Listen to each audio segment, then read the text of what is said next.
Ukraine रूस की जंग अब एक ऐसे मोड़ पर है जहां सिर्फ दो ही रास्ते हैं, पहला युद्ध समाप्ति की घोषणा और दूसरा महाविनाश। लेकिन आपको जानकर हैरानी होगी कि युद्ध समाप्ति के सारे रास्ते तकरीबन बंद किए जा रहे हैं। इसीलिए जो दिशा बचती है वो विश्व युद्ध की तरफ ले जाती है। इसका प्रमाण है यूक्रेन को मददगारों से मिल रहे हथियार।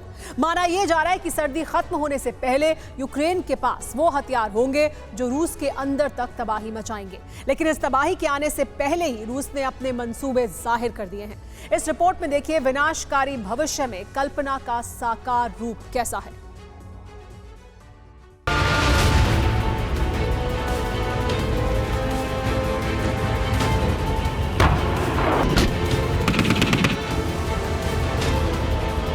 जंग के इस मैदान में यूक्रेन बनाम रूस का बारूदी बवंडर हर दिन और ज्यादा मजबूत होता जा रहा है।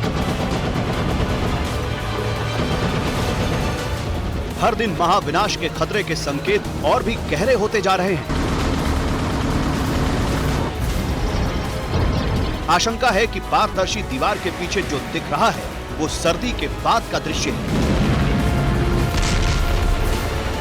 ये संकेत है कि इस जंग में अब रूस के मुकाबले सिर्फ यूक्रेन नहीं है, न ही मददगारों का समर्थन है, बल्कि अब इस जंग में रूस के मुकाबले सामने है नेटो देश, वो सेना जो महाविनाश के लिए उतावली दिख रही है।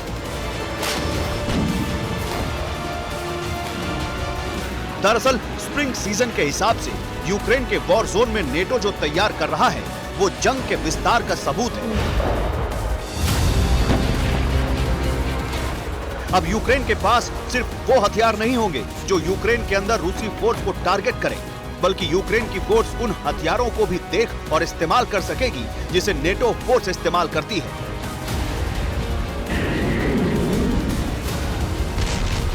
रूस के खिलाफ इस्तेमाल के लिए आ रहे हथियारों की एक फेहरिस्त देखिए।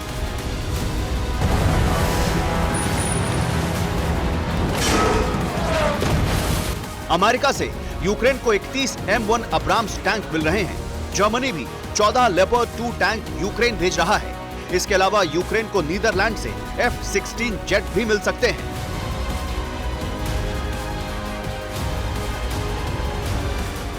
यानी अमेरिका और जर्मनी का यूक्रेन को F-16 ना देने का फैसला भले ही नेटो की एक अलग स्तर की रणनीति हो, लेकिन इसी रणनीति में कहीं ना कहीं नीदरलैंड को शामिल कर लिया गया है, जो रूस के साथ जंग को प्रभावित करने वाले विमान को देने पर खुले तौर पर सहमत दिख रहा है।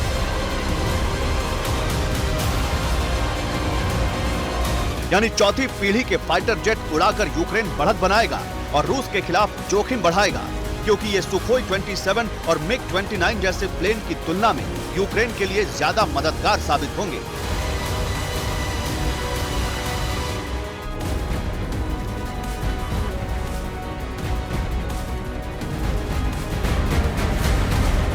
तो क्या अमेरिका ही यूक्रेन में F-16 जेट्स पहुंचाना चाहता है? क्या गुप्त रूप से अमेरिका F-16 की डिलीवरी के लिए दबाव बना रहा है? और क्या अमेरिका सर्दी के बाद निर्णायक जंग की तैयारी में है? जाहिर है कि अमेरिका नेटो फोर्स के साथ मिलकर हाहाकारी अटैक की फिराक में है, लेकिन रूस ने भी साफ कर दिया है कि अगर विश्व युद्ध रोकने के प्रयास खत्म हो जाते हैं तो फिर अंतिम रास्ता सर्वनाश बचता है।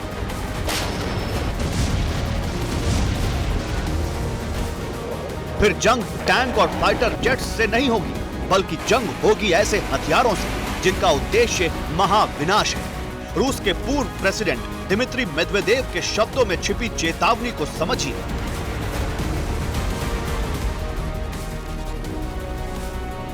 यूक्रेन की रक्षा यूरोप के लिए जरूरत नहीं है, लेकिन वो ऐसा करते हैं तो पूरी दुनिया को हमारे बदले से नहीं बचा पाएंगे। एक बार तीसरा विश्व युद्ध छिड़ गया तो दुर्भाग्य से टैंक या फाइटर जेट्स किसी काम के नहीं रहेंगे, फिर सब कुछ खाक में तब्दील हो जाएगा। मेदवेदेव ने ये शब्द अपने टेलीग्राम चैनल पर शेयर किए हैं, जिसका सीधा मतलब यह है कि अगर नेटो और अमेरिका यूक्रेन की तरफ से रूस के खिलाफ अंतिम जंग छेड़ने जा रहे हैं तो फिर रूस का अंत बेहद विनाशकारी होगा। हथियार के रूप में न्यूक्लियर वॉरहेड का इस्तेमाल होगा और इसकी शुरुआत उसी दिन हो जाएगी जिस दिन नेटो के हथियार यूरोप की सीमा पर कीव को सप्लाई किए जाने के लिए पहुंचेंगे। लेकिन आपको नेटो की तरफ से दिखाए जा रहे तेवर भी चौंका सकते हैं। आप चौंकेंगे, लेकिन यही सच है। महाविनाश का बिगुल बज चुका है। मुमकिन है कि जंग के 1 साल पूरा होते ही विनाशक बवंडर उठे और इस बवंडर में सब कुछ तहस नहस हो जाए। ये कल्पना नहीं है, बल्कि अनुमान है, क्योंकि इस समय तैयारी एक नए स्तर पर है। यूक्रेन और वेस्टर्न कंट्रीज में वेपन्स सप्लाई पर बातचीत चल रही है। लंबी दूरी की मिसाइल के लिए फास्ट ट्रैक वार्ता जारी है। दावे के तहत पश्चिमी देश भी यूक्रेन का समर्थन कर रहे हैं। हालांकि इस तरह की बातचीत के कारण यूरोप और नेटो पर भी सवाल उठ रहे हैं। रूस के खिलाफ लामबंदी का नया स्तर दिख रहा है। मुमकिन है कि एक दबाव बनाने की रणनीति हो, लेकिन हमेशा अनुमान सच नहीं होते, इसलिए भविष्य का विनाश महसूस किया जा रहा है। Bureau report, TV9 Bharatvarsh.